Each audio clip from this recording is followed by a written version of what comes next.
Well, we always said that Brexit was always going to have a lot of obvious consequences on some, obviously the manufacturing industries of the UK, but of course there are other industries that are also affected by Brexit.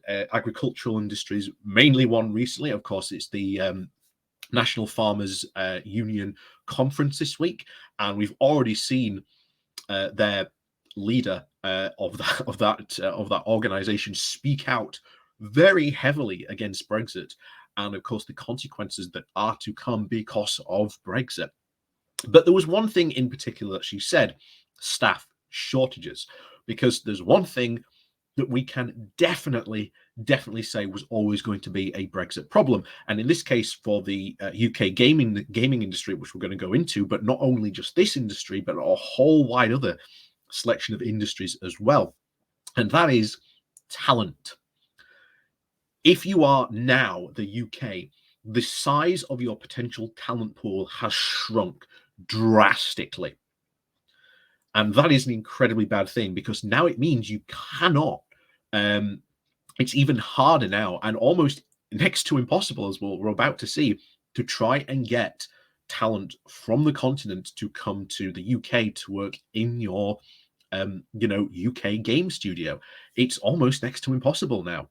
And it's not just obviously the gaming industry, there's the financial industry as well. Insurers are finding it as well. I'm pretty sure there are other industries out there having the same problem. There's going to be a lot of like pro Brexit people saying, oh, but can't you just hire UK talent? The problem is they are hiring UK talent. The thing is, there's just not enough of it. As I said, your talent, the size of your talent pool has shrunk drastically. The amount of people that you can not only get, but try and attract to come and work in this country. We've become a lot less now attractive destination for people to come to.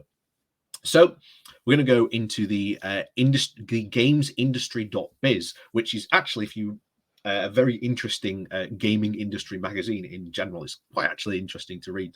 But as always, as a side note, but anyway, as always, please do hit that like, share, and subscribe button. And of course, down below there are links to my Patreon page and one up-to-date link called Buy Me a Coffee, where you can, well, buy me a coffee. And as always, thank you very much to all those people who do help support the channel.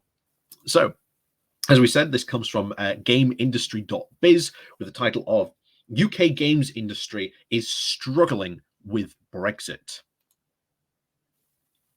The UK games development industry is suffering from a labour shortage, partly driven by the pandemic and surge in demand for games. This shortage and its attendant inflation in salaries has been embattered by the imperilment of Brexit, which has also added significant expense and time invested into trying to hire talent from Britain's neighbours in the European Union. We have over 300 jobs advertised live on our website right now, and at least another 300 waiting in the pipeline, says Simon Hope, the recruitment director at employment agency Aardvark Swift. It's crazy, really crazy.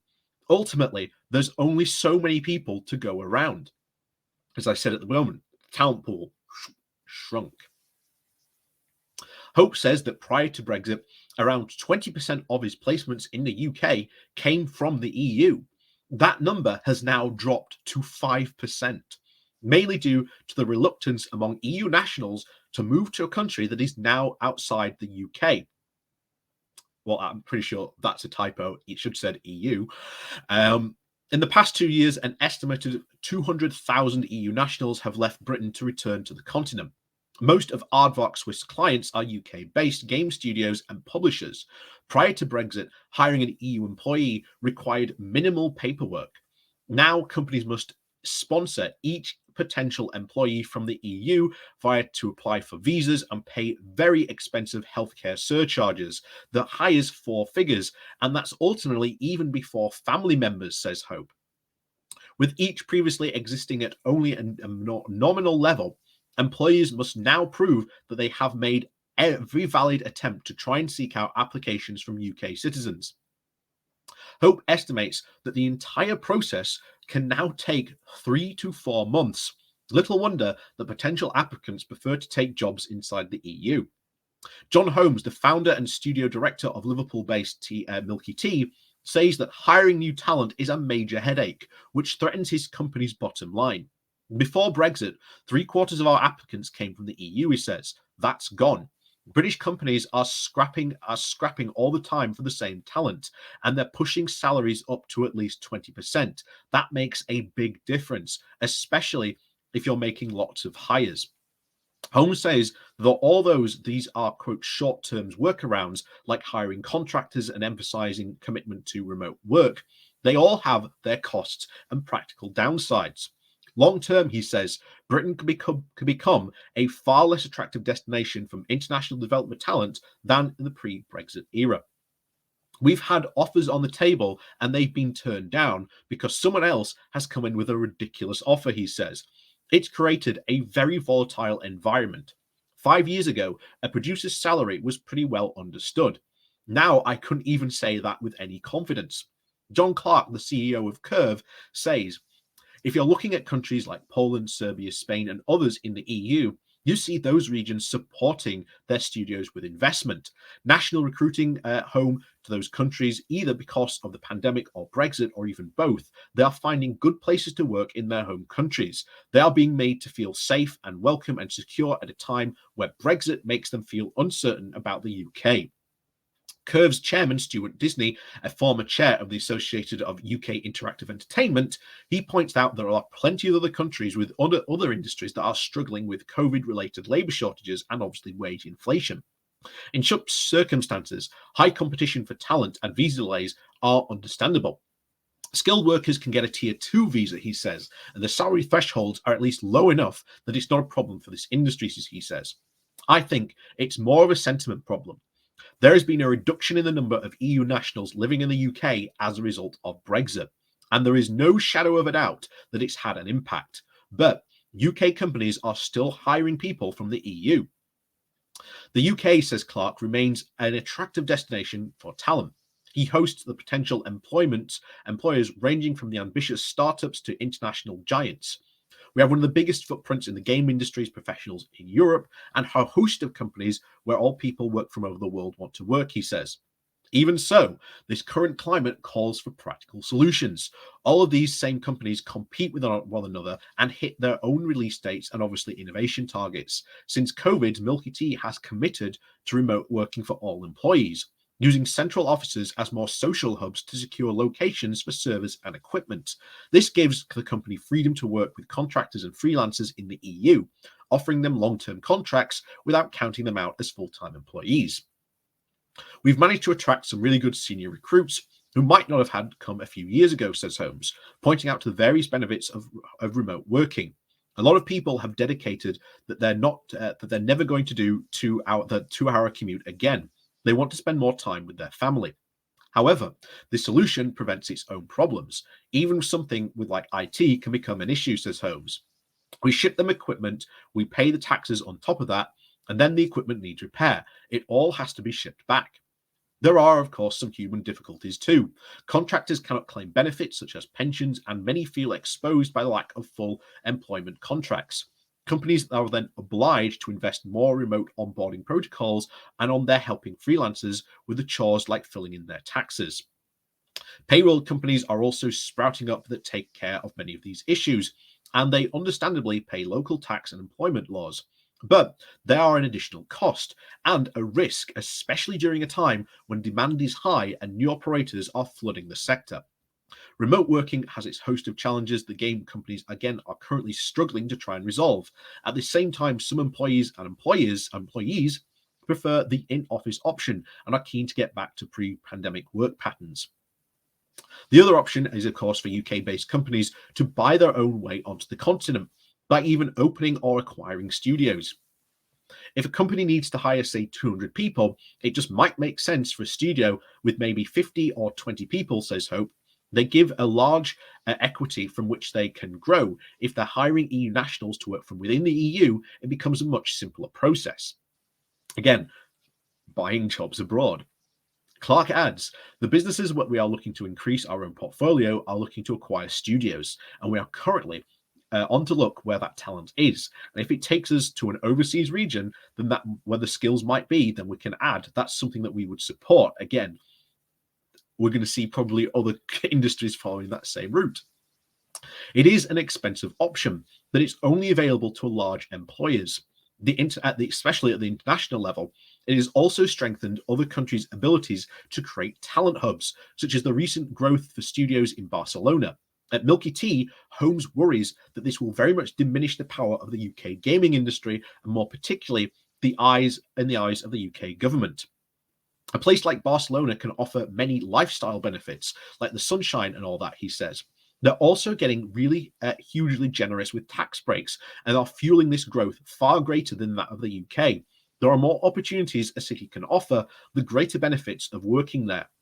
He says that representatives of various various counties in the UK are obviously trying to tempt employers to open offices in their region. And while some EU countries appear to be committed to spending money to attract talent, the UK might very well waver. I hope the UK government will look at the gaming industry and start to rethink the benefits of the VGTR, the video games tax relief. I can see them looking at ways to save money, especially after the expense of the last few years and the cost of Brexit overall. He says that while this isn't something that is likely to happen soon, it would have a very disastrous effect on UK businesses. Many companies using their tax savings to invest in prototypes and even training which all lead to growth. Longer term, of course, British employers are beginning to work more closely with universities to create a talent pipeline which can repair the outgoing shortage. Holmes does praise the establishment of the Teesside universities and the University of Central Lancaster, which he hopes cooperated on training and workplace incentives. But he's very cautious that it will take a long time for a promising graduate to get to a senior level. The future, of course, is about bringing on junior talent. But you first have to invest in years of training, and even some in the basics of workplace engagement. So there is always going to be a need for expenses and senior hires. There is also just not enough universities to fill the demand. Disney also adds that universities will not succeed in closing the talent gap as they currently stand.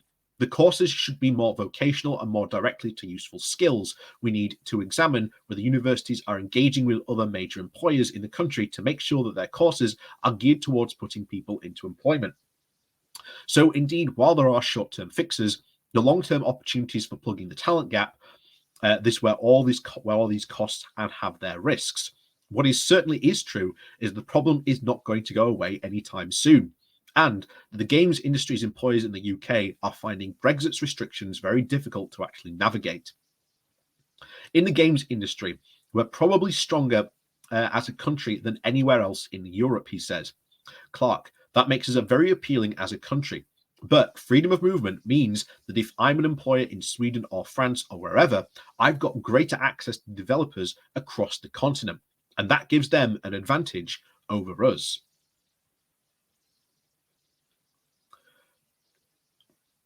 Again, I think they put it very, very clearly there. The problems that Brexit is causing, again, something in like the gaming industry. And as I agree with their idea of, again, universities should work with businesses to help develop, again, the skills that they need. The big problem, of course, is that we've very just recently seen the government's own plans to limit university spaces, especially on courses that they say do not lead to jobs, which is quite frankly completely ridiculous thing to do. It is going to hurt so many other industries in the UK, especially creative industries like the gaming industry. Because I don't know if this was definitely written obviously before the announcement. The announcement was again this morning. Game industry and development on that has been one of those courses that has been targeted for that, which again is going to be very upsetting, I think, for the game industry and going to hurt them even more long term. As they've just said, they need that talent pipeline. So as always, thank you very much for watching. Please do remember to hit that like, share and subscribe button. But of course, down below, there are links to my Patreon page and a one-off donation link called Buy Me Coffee, where you can, well, buy me coffee. And as always, thank you very much for watching, and we'll see you all